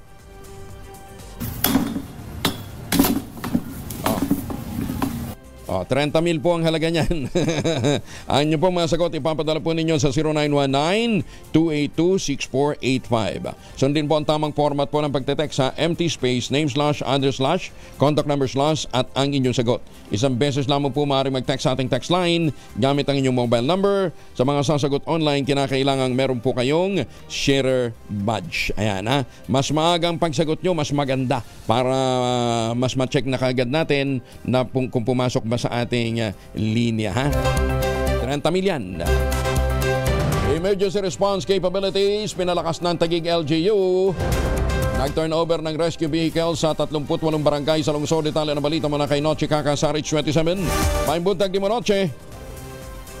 Mayong buntag kaya Angel, pinalakas pa ng pamalaang lungsod ng Taguig ang serbisyo sa larangan ng pagpapabuti sa emergency response capabilities. 38 barangay ang tumanggap ng tigad 2 sasakyan para palakasin pa ang rescue operation sa lungsod. Sa ginanap na turnover ceremony, binigyang diin ni Taguig City Mayor Lani Cayetano ang kahalagahan ng mga sasakyan para mas efficient umano na makatugon sa mga pangangailangan ng Taguigenyo. Inilala rin ni Mayor Lani ang mahalagang papel ng barangay sa pagtupad sa transformative, lively and caring agenda bilang isa umanong syudad. Ngunit mahiling umano ang pamalang lungsod ng Taguig na magagamit ng tama, ingatan umano at pahalagahan dahil anya ay ang bawat sintimo ng mga taxpayers ay ginagamit sa makabuluhan na proyekto. Arit sa 27, Notikakas DCRH, una sa Pilipinas, una sa Pilipino. Magandang umaga, Pilipinas! Maraming salamat, Noche. Nais naman ang Komadrona Party List na balakasin ang health research ng bansa para sa kapakanibangan ng mga Pilipino at mga susunod pang henerasyon. Ayon kay dating Assistant Secretary Cecile Bangka Santos, ang Chair Emeritus ng Philippine League of Private and Government Midwives, nominee po ng Komadrona Party List nagsisimula sa sensya at pananaliksik ang tunay na kaunlaran sa kalusugan na kayang makipagsabayan sa malalaking bansa. Naniniwala siya na hindi tunay na maayos ang sistemang pangkalusugan sa Pilipinas kung hindi nauunawaan ng lubos kung ano ugat ng mga sakit, anong epekto ng mga hamon at ano ang pinakamabisang solusyon para sa ating mga kababayan. Kabilang sa nakikitang dapat gawin ang kinatawan ng Komadrona Party List ang paglalaan ng karagdagang pondo para sa medical at health research sa ilalim ng Department of Health, Department of Science and Technology at iba pang mga ahensya. Yan din ang pagbibigay ng insentibo para mahimok ang mga pribadong ospital, mga pharma companies at mga universidad na makipagtulungan para sa kolektibo at peer-reviewed health research. Naniniwala si Asek Cecile na dapat na palakasin ang mga Regional Health Research Center sa pamamagitan ng mas competitive na infrastruktura, kagamitan sa pagsasanay para sa local researchers, lalo-lalo na sa mga unserved na mga lugar. Iimbestigahan na ng Korte Suprema ang pagkalat ng maling impormasyon. Kaugnay ng mga kumakalat ng panawagang magbitiw nga ang Pangulong Bongbong Marcos. Ayon sa Korte Suprema, nakarating sa kanila ang social media post na nagsasabing may ipinadalang petisyon na naglalaman ng 16 milyon na pirma para sa resignation ni Pangulong BBM. Itinanggi ng Korte Suprema na may ganitong dokumento at wala rin inilalabas na pahayag tungkol ditong ang Korte Suprema, partikular na ang spokesperson na si Attorney Camille Ting. Pinabulanan din ng mataas na hukuman ang mga post na nag-convene ng Supreme Court and Bank para talakayin ang naturang petisyon noong March 17. Bukod dito, kasama rin sa iimbestigahan ng Korte Suprema ang nagkalat na mga fake news na nagsasabing naglabas ng temporary restraining order ang Korte Suprema noong inaaresto ang dating Pangulong Rodrigo Duterte bago ito ilipad sa The Netherlands. Posibleng kailanganin na ng Pangulong Ferdinand Bongbong Marcos na tanggalin sa posisyon si Solicitor General Menardo Guevara. Ito naman ang pananaw ni dating Senior Associate Justice Antonio Carpio. Kaugnay ng ginawang pagtanggi ni Guevara na katawanin ang pamahalaan sa petisyon para sa habeas corpus na isinampas sa Korte Suprema ng mga anak ng dating Pangulong Rodrigo Duterte. Ayon kay Carpio, nagpapakita ng kawalan ng teamwork sa gabinete ang desisyon ni Guevara at kadalasan kapag inabandona ng abogado ang kanyang kliyente, dapat na itong palitan. Malabo rin na niya ang posisyon ng Office of the Solicitor General sa pagkakaresto ng International Criminal Court kay Mayor Digong dahil bilang Solgen, ang boss nito ay ang presidente at ang nagdidesisyon na ang Pangulo ay isuko si Duterte sa ICC. Ang nagdesisyon ay ang Pangulo na isuko nga si Mayor Digong sa ICC, kaya trabaho ng Solgen na depensahan ang naturang hakbang. Pinayuhan naman ng Malacanang si Solgen Menardo Guimara na suriin ang sarili kung kaya pa niyang maglingkod bilang chief lawyer ng pamahalaan. Ito naman ang sinabi ng Palace Press Officer at Presidential Communication Office Undersecretary na si Attorney Claire Castro nang matanong sa posibilidad kung matatanggal ba sa pwesto si Guimara matapos ngang tumangking maging kinatawan ng pamahalaan hinggil sa petisyon para sa habeas corpus na isinampa sa Korte Suprema ng mga anak ng dating Pangulo. Ayon kay Attorney Castro, nakadepende ito sa Pangulo at wala pang napag-uusapan tungkol sa naging desisyon ni Solgen Guimara, pero mas mainaman niya kung si Guimara mismo ang mag-assess sa kanyang sarili kung nararapat pa rin ba siyang tumayo bilang Solicitor General. Pagtanggi naman ni Solgen Guimara na ipagtanggol ang gobyerno sa kaso ng pag-aresto kay dating Pangulong Digong, ikinatuwa ni Senator Bato de la Rosa. Detalye ng balita mula kay Raymond Edpas, Aris 28. Raymond, good morning. Pinapurihan ni Senador Ronald Bato de la Rosa ang pagtanggi ni Solicitor General Menardo Guimara na ipagtanggol ang mahensya ng gobyerno sa mga kinakarap na kaso sa Korte Suprema kaugnay ng pag-aresto kay dating Pangulong Rodrigo Duterte. Mabuti pa daw si Guimara at alam ang trabaho at ayaw ipagtanggol ang abusadong gobyerno. Pinatutunayan nito na tama ang katwiran na illegal at unconstitutional ang ginawang pag-aresto sa dating Pangulo. Si Guimara ay nagsilbing Justice Secretary sa panahon ni dating Pangulong Duterte. Kaisa si De La Rosa sa mga nananawagan na ibalik sa Pilipinas ang dating Pangulo mula sa the Netherlands dahil illegal ang pag-aresto sa kanya. Kasunod ito ng paniniwala na wala ng jurisdiction ng ICC o ang International Criminal Court sa Pilipinas dahil kumalas na tayo dito. Nagbabala din si De La Rosa sa mga tinawag niyang trolls ng kanilang mga kalaban na nagpapakalat ng fake news upang siraan at hatiin ang mga supporters ni dating Pangulong Duterte. Ito si RH28 Raymond Advance para sa DZRH. Una sa Pilipinas, una sa Pilipino. Maraming salamat, Raymond. Magbibigay ng danyo sa International Criminal Court sa mga biktima ng Duterte War on Drugs sakaling mapatunayang guilty sa kasong crime against humanity si dating Pangulong Digong Duterte. Sa isang video, ipiniliwanag ng ICC ang monetary compensation, rehabilitation at suportang medikal na kanilang ibibigay sa mga biktima ng krimen. Maaaring matanggap ng mga biktima ang danyos bilang individual o bilang grupo. Dahil dito pwedeng i-praise ng ICC ang asset o mga ari-arian ng mga akusado habang gumugulong ang pagtinig sa kaso. Sakali namang hindi sapat ang asset ng nasasakdal, ay may pondong nakalaan ng ICC para sa mga danyos sa mga biktima. Ipupursige ng 108 TODA Party List na magkaroon ng sariling kooperatiba ang mga tricycle driver at mga operator sa bansa. Ayon kay dating Valenzuela 3-term Councilor Robin Feliciano, sa pamamagitan ng hakbang ay magkakaroon ng extra income ang mga miyembro ng TODA. Sinabi ng unang nominee ng TODA Action na kapag lumago ang kooperatiba, maaaring magamit ang revenue nito para sa iba pang mga negosyo. Ipinahayag pa ni Feliciano na kabilang sa proyekto ng Party List ang magkaroon ng sariling mini gasoline outlet ang mga miyembro po ng TODA. Dahil sa liit ng boundary, handaan TODA Action na tulungan ang mga miyembro na maging business-oriented o i-develop ang kanilang kakayahan sa larangan naman ng pagnenegosyo.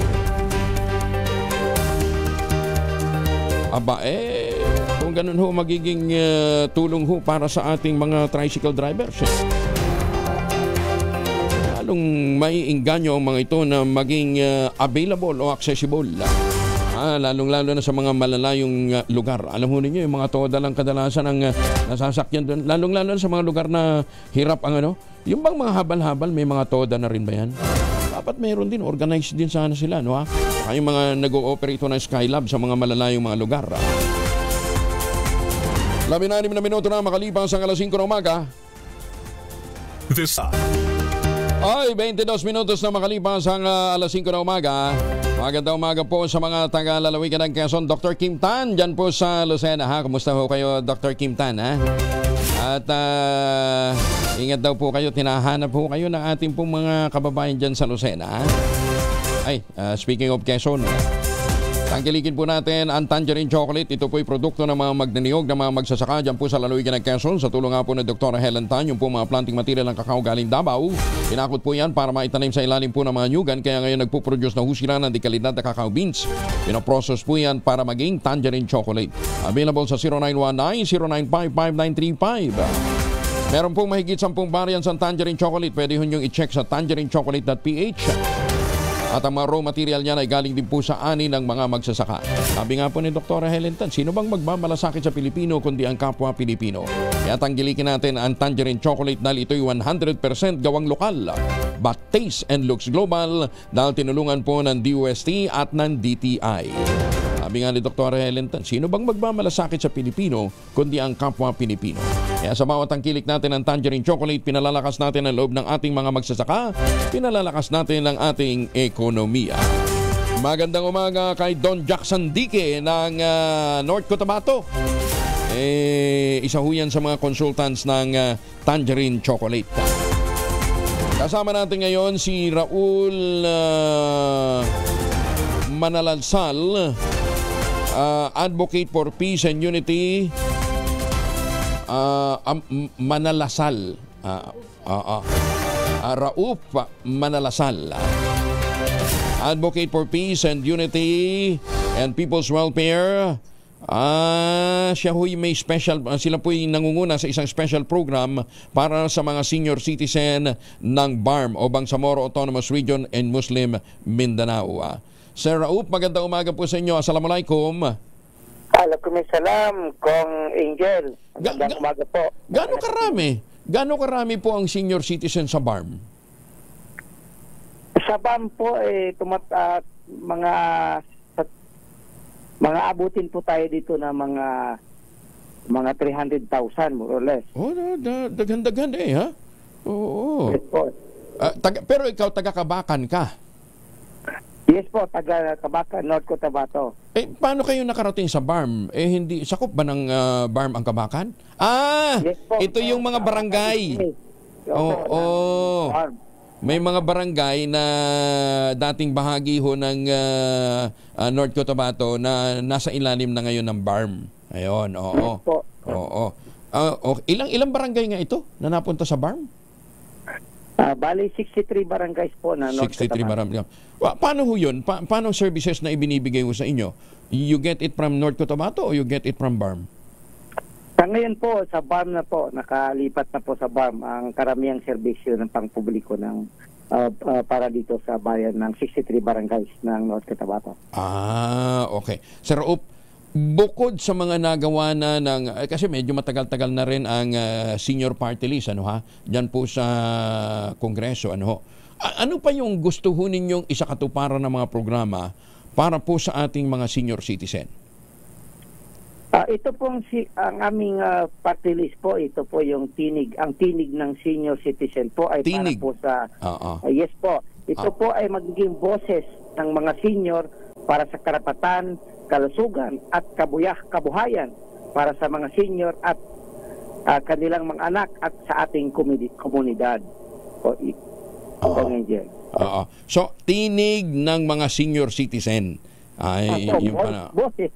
Ang boses po ng mga senior. Okay. So anong gusto nating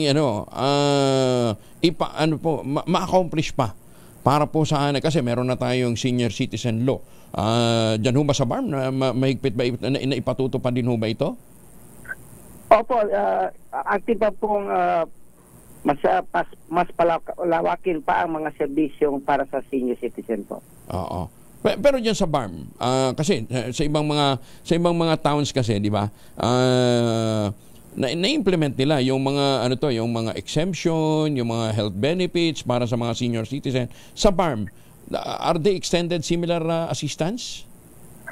Opo, meron din po mga serbisyong pang senior dito, pero kailangan po nating abutin yung mga sa liblib talaga kasi alam mo po, itong maraming mga mahirap talaga dito sa BARM. So kailangan natin pasukin yung mga komunidad na kung saan maraming senior na hindi pa nakakabil ng mga serbisyong pang senior. Wa gani kabalo sa mga target dito sa BARM. Oh, wala gani kabalo. Wala gani kabalo tong uban nga naa programa para sa mga senior citizen. Yung mga bukid-bukid. Atin pong ipalaganap po sa mga komunidad na marami pong dapat na serbisyo na dapat maabil ng mga ating mga senior. O saan nila pag-adtog lungsod nga sakay ka mag-skylab or habal-habal, di man dali mo biyahe. So siguro nga kailangan meron tayong mga grupo to reach them, to provide them directly the services.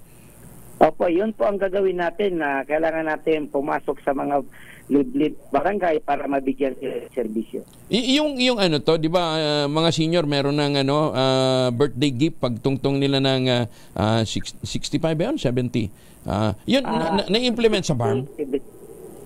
Yes po, na-implement po. Okay. Ang problema lang po dito sa BARM, karamihan po ng ating mga senior is mga late registration, kaya dapat din pong ayusin po yung mga registration ng ating mga senior para maging qualified sila para sa mga benepisyong yan. Oo nga, kasi yung iba nung bata-bata pa hindi naman nagparehistro, 'di ba? Hindi naman naasikaso nung nila, mga hilot nila, Mabuti sana kung meron talagang kumadrona doon sa area para naa-assist sila. Pero yung iba kasi walang late na yung registration, kaya kuminsan na-challenge kung talaga bang senior o hindi, Oo. Ayan. Meron na kayong panukala in mind na binabalak ho ninyong isulong pagtungtong ho ninyo sa Kongreso? Opo, ang isa po sa ating ipopokus dito yung mga gamutan, mga libreng gamot para sa ating mga senior, dahil para sa mga maintenance po nila. Kailangan po talagang matulungan natin mga senior dahil yung iba namamatay na lang, walang tulong, walang support dahil hindi nga nila masyado alam yung ibang mga benepisyo, yung mga kanilang mga social pension na kailangan din nilang ma-receive. Ganun po. Oo. Ilang taon ho yung pinaka-senior dyan sa BARM? Marami po dito. Maraming umabot na ng 100 years dito, mga senior. Talaga? Pero, yun lang po, isang tunot lang po, karamihan dito, dahil nga, lalo pa mga island provinces itong karamihan, marami pong hindi pa ayos pa rin hanggang ngayon yung mga kanila mga birth certificate. So, tutulungan po natin sila na ma-assess or ma-facilitate yung kanilang mga birth na para ma-qualify sila doon sa 100 years. Dahil sa pag-ikot-ikot namin, ang daming mga senior dito, kuba na ngayon ba. So, pag kinausap mo sila at makukuha mo yung mga kwento nila, panahon pa ng hapon, so that is 100 years pa, di ba? Pero basig bana-bana lang nilang ilang edad, kaya wala sila masinyo marehistro. Pero yung iba, nagkwento nila na ganitong taon na sila nung panahon ng hapon, yung gano'n. So, doon sila makikita na during the World War II, buhay na sila. Kasi nga naman, paano nila mapapakanibangan kung matcha-challenge yung kanilang pagiging 100 years old, di ba? Opo, maliban po sa mga 100 years, yung mga maintenance po, kailangan po talagang ng mga senior. Sige, Sir Raul, nasa inyong pagkakataon ngayon to reach them out bilang second nominee ng tinig ng mga senior party list. Anong gusto nyong iparating sa kanila? Hindi lang siguro sa BARM, kundi lahat ng mga senior citizens sa Pilipinas. Yes po, para po sa lahat ng nakikinig sa Magandang Umaga Pilipinas, ito po ang inyong second nominee sa ang tinig ng senior citizen, 97 po sa balota. Ito po ang boses ng senior para sa karapatan, kalusugan at kabuhayan para sa senior at sa kanilang mga anak at sa ating mga komunidad. Yun lang po. May salamat. Assalamualaikum. Sukran Sir Raup. Thank you. Maraming salamat. Si Raup Manalasal, siya po ay mula po sa Advocate for Peace and Unity and the People's Welfare at nangunguna po sa Special Program for Senior Citizen dyan po sa BARM. Second nominee ng ang tinig ng mga senior party list. Maganda Umaga Pilipinas! Uy, si Arnel Ignacio. Hindi pa naman senior si Arnel Ignacio kayo talaga. O hanip naman ng segue. Si Arnel Ignacio daw po ay magbabalik showbiz. Yan ang babalitan sa atin ni Gorgie Rula. Gorgie, good morning. Magbabalik sa pag-aartista si Arnel Ignacio pero hindi naman daw niya iiwan ang kanyang responsibilidad bilang OWA administrator. Tampok si Arnel sa bagong pelikulang ipuproduce ng Royal Star Media Production Philippines Incorporated na pinamagatang Jackstone 5. Kwento ito ng 5 bading na senior citizens na dating OFW at nagkita-kita sila rito sa Pilipinas para mag-retire. Tumatalakay ito sa kwento rin ng mga OFW kaya nakipag-collab dito ang tanggapan ni Arnel, ang Overseas Worker Welfare Administration o OWA. Bilang consultant daw sila rito at tutulong sila sa distribution ng pelikula sa iba't ibang bansa para mapanood ng mga kababayan nating nagtatrabaho roon. Nilinaw din ni Arnel na artista siya sa pelikulang ito pero wala raw siyang talent fee. Bawal daw kasi ang isang government official na tumanggap ng talent fee sa isang project na involve ang kanyang tanggapan. Gusto naman daw niya dahil malaking bagay daw ito na makapagbigay impormasyon sa mga kalagayan ng ating mga OFW at kung ano ang dapat nilang gawin bilang miyembro ng OWA. Excited si Arnel sa project nito dahil namimiss na rin daw niya talaga ang entertainment scene. Itong Jackstone 5 ay ididirect ni Joel Lamangan na isa rin sa mga bidang artista kasama sina Eric Quizon, Gardo Versosa at Jim Pebangco. Gorgie Rula po nag-uulat mula sa showbiz ng DZRH, una sa Pilipinas, una sa Pilipinas. Maraming salamat, Gorgie. Yung pala yung link nun kung bakit senior. May buntag sa mating paminaw nato dahil sa Kidapawan City. Maganda umaga din sa mga suki natin dyan sa Taipei, Taiwan at sa mga taga Pantukan, Davao de Oro. Maganda umaga din po sa mga suki natin sa Bacolod. May ngaaga sa mga kuturanta na sa Iloilo. Nananawagan si Bureau of Immigration ang Bureau of Immigration head na si Joel Biado sa mga lokal na otoridad na makipagtulungan upang mapalakas ang border control ng bansa. Sa gitna ito ng patuloy na paggamit ng mga traffickers sa backdoor ng Pilipinas para makapambiktima ng mga Pilipinong manggagawang nagtatrabaho sa mga scam hub sa ibang bansa. Kasunod ito ng pagkakasagip ng 3 Pilipino mula Cambodia na biktima ng pangtotorture ng mga Chinese sa loob ng isang scam farm.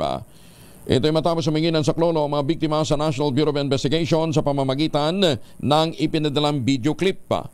Ayon kay NBI Director Jaime Santiago, inaya ang naturang 3 Pinoy na magtrabaho sa Thailand para daw maging call center agents pero dinala sila ng Cambodia at naging scammer. Sa inisyal na investigasyon, walang official record ang mga biktima ng kanilang departure. At posibleng dumanang mo ito via backdoor gamit ang maliliit na bangka palabas ng Pilipinas sa pamamagitan ng Hulo-Sulu patungo sila ng Sabah, Malaysia. Doon sa Sabah, natatakan ang kanilang passport ng Peking Immigration Departure Stamp bago nakabiyahe patungong Kuala Lumpur, Bangkok at nagwakas nga sa Cambodia. Pinasalamatan naman ng Western Tarlac leaders sa Aksyon Dapat Party List sa pagbisita nila at pag-iikot sa kanilang lalawigan makaraang makalahok sila sa kanilang assembly na ginanap sa Kamiling Tarlac. Partikular na pinsalamatan nila ang number 1 nominee ng Aksyon Dapat Party List na si dating Agrarian Reform Secretary Hernani Braganza na nagsabi na sila ay manunungkulan para sa kapwa-tao at hindi umaasa ng kapalit.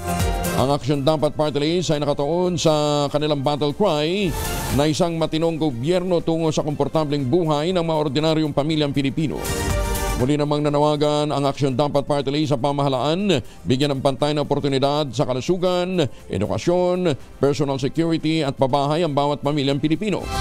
Sinamahan ni incumbent Councilor Dennis Barantes na isang mayoralty candidate ng Santa Ignacia, Tarlac ang mga taga-Aksyon Dapat Party List na naglibot sa bayan ng Kamiling, Santa Ignacia, Mayantok at San Clemente. Kasama sa mga nominee si Attorney Robbie Pierre Malasarte Rocco ng Naga City at anak ng namayapang statesman na Sir Ul Rocco. Ang ikalawa naman ay ang isang registered nurse na si Edgar Dison Lagman.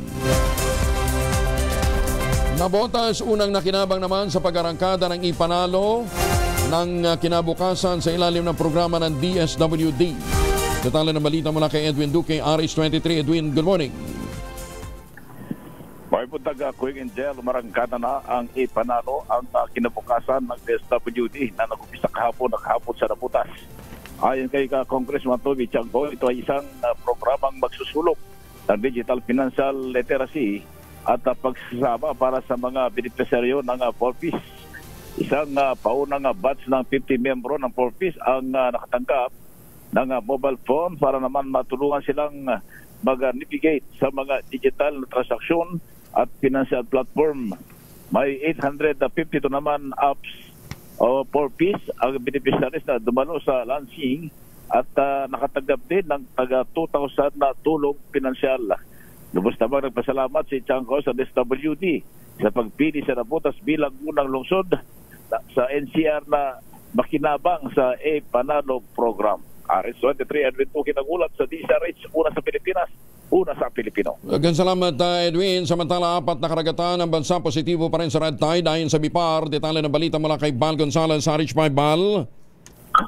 Kuya Angel, ipinagpapawal ng Bureau of Fisheries and Aquatic Resources o BIPAR ang pagkain sa lahat ng uri ng mga shellfish na mahahango sa mga coastal areas sa 4 na mga lalawigan sa bansa dahil sa red tide toxin.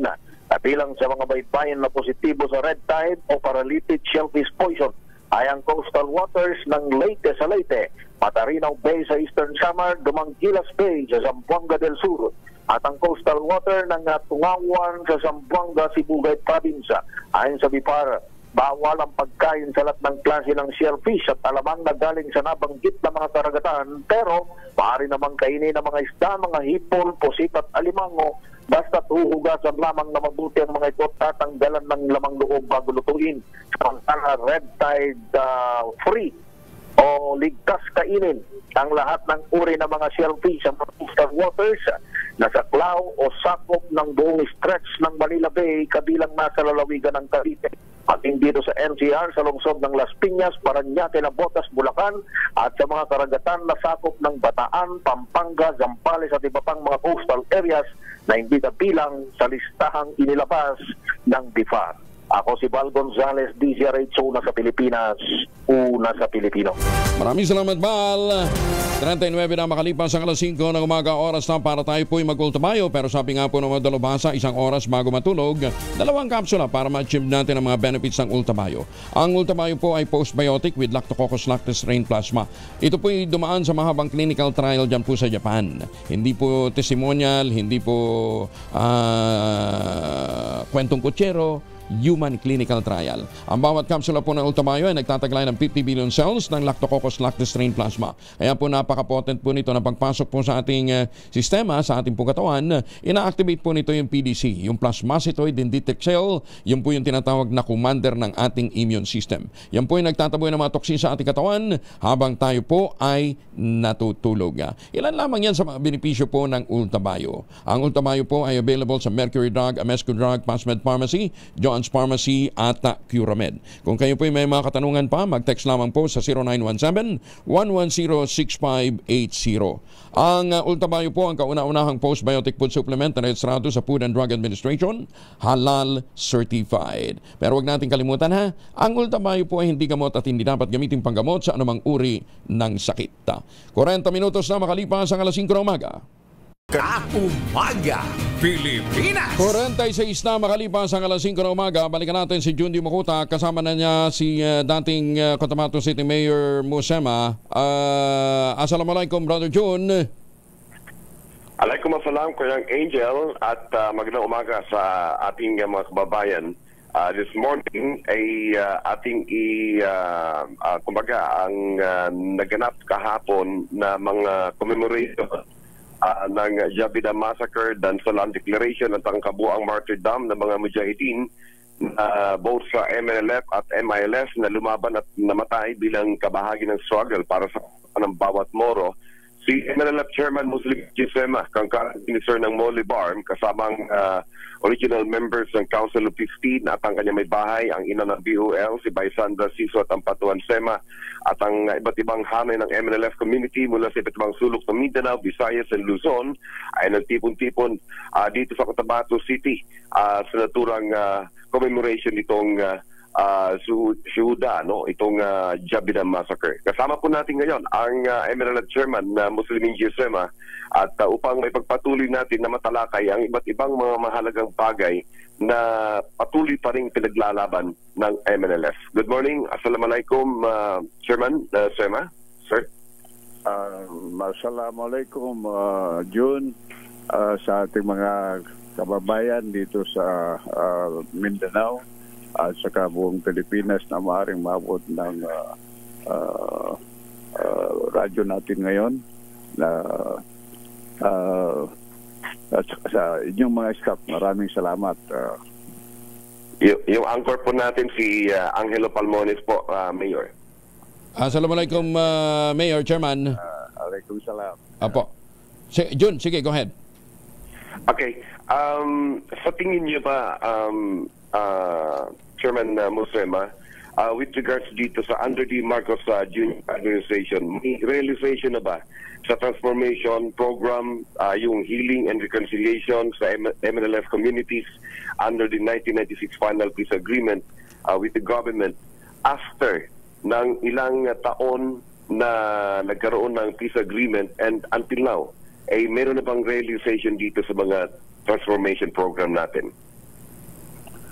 Well, ang pinakamahalaga dito, June, ay yung commitment ng Moro National Liberation Front sa panawagan ng mundo at ng gobyerno ng Pilipinas na magkaroon ng kapayapaan dito sa ating mahal na Mindanao simula noong 1976, no?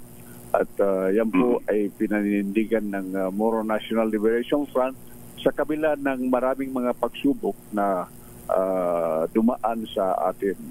Alam naman niyo na lahat ng mga napirmahan ng mga kasunduhan, 1976, Jeddah Accord, yung Final Peace Agreement ng 1996 po, ay dumanas po ng madugong mga pagsubok na hanggang ngayon ay pinapanindigan pa rin ng Moro National Liberation Front, no? Yun po ang mensahe natin sa ating mga kasamahan kahapon sa taon ng pag-alaala sa yung March 18, no? Panahon ng araw ng panawagan ng Moro National Liberation Front na panindigan itayo ang karapatan ng mga Moro na nasimulan pa ng ating mga ninuno for several hundred years ago. So, yan po ay pinapanindigan natin sa ngalan ng kapayapaan. Sa ngayon ay narito tayo sa loob ng Bangsamoro Autonomous Region in Muslim Mindanao na naging bunga ng maraming taon na pangkapayapaang pag-uusap na karaniwan ay nauuwi sa wala.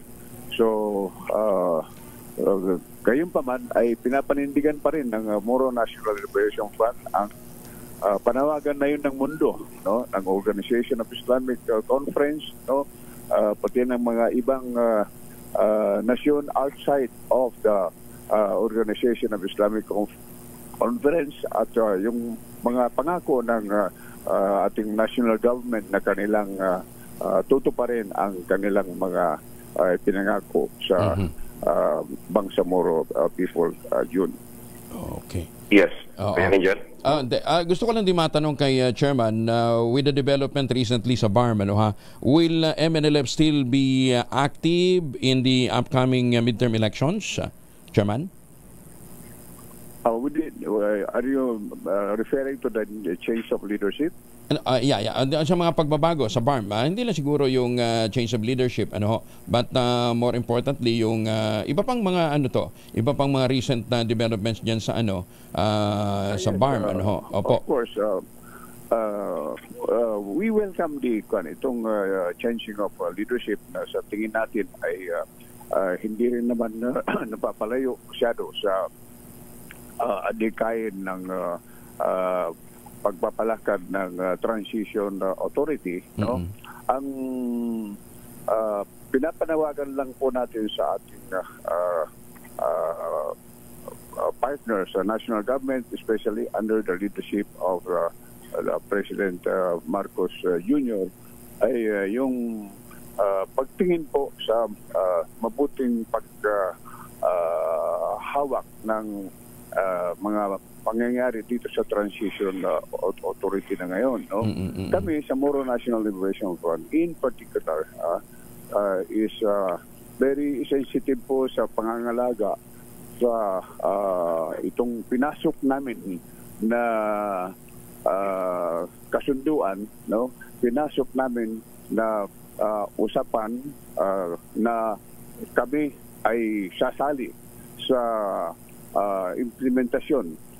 Sasali kami sa convergence, yung pagsasama ng Moro Islamic Liberation Front at ng Moro National Liberation Front sa pag-implement ng Comprehensive Agreement o the Bangsamoro na naging kasunduan ng Moro Islamic Liberation Front at ng gobyerno ng Pilipinas sa kabila ng naging mga kasunduan na nauna pang napirmahan na meron sa amin na hindi kumilala dito, no?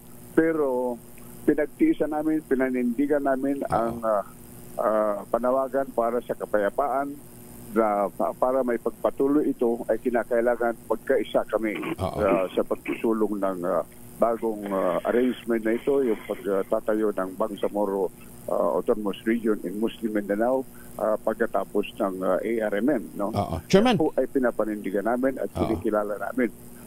We agreed on the principal arrangement of convergence and we have worked effectively. I think maganda ang samahan, no? The Chief Minister coming from the MILF dahil nakalagay doon sa Bangsamoro Organic Law that the Bangsamoro Transition Authority will be led by the MILF without prejudice to the vital participation of the Moro National Liberation Front. Kaya ang Chief Minister po ay from the MILF and the Deputy Chief Minister from the MNLF at dinagdagan pa iba pang mga sektor. No? So maganda na yun. No? Subalit itong mga pangyayari, especially on the appointments of the members of Parliament na sa aming paniwala, what we have accepted as arrangement is that there are two new fronts. There are two fronts from the Moro National Liberation Front, one from the wing of the Nur Miswari and another from our part. No? At yung 41 na members ng Parliament will come from the MILF and yung 39 remaining, yung 30 will be divided by us, 15 from the Nur Miswari and 15 from our part. No? Pero that was never followed. No? From the very beginning, we have not completely filled up the 15 quotas that we have were supposed to fill up. No? Merong nakakasingit na iba. No? Mga political appointees. Hindi na kami umimik for the sake of peace, magpapatuloy ang kapayapaan. But itong ngayon na nangyari ay merong nakaupo na mga kasama namin na napalitan, inalis, no? Without our knowledge, no? For what reason? But yung Chairman, listing na naibigay namin ay hindi po nakumpletong nakuha, no?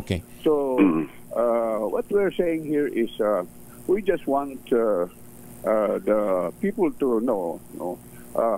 Yung mga kasama natin na makita nila na yung decision namin to continue on holding on to the peace process by way of converging in the implementation of the new agreement, yung comprehensive agreement of the Bangsamoro, is a correct decision that we have taken, no?